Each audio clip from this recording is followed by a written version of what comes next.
না হাওয়াৰ খোঁটা পুতি বৰ ঘৰ উঠিলা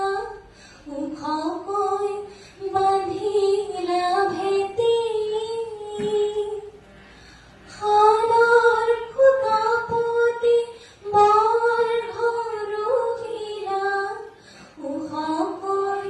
বান্ধিলা ভেটি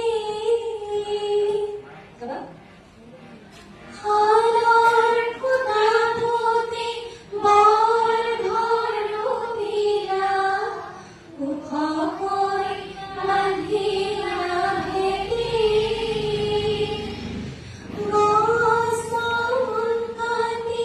নমাটি ভাঙিলা কৰিলা হেঁপাহৰ খেতি একেই দুটা শালৰ খুঁটা পুতি আৰু গছ বনাই দিলে একেই কোনটো একেই দাদা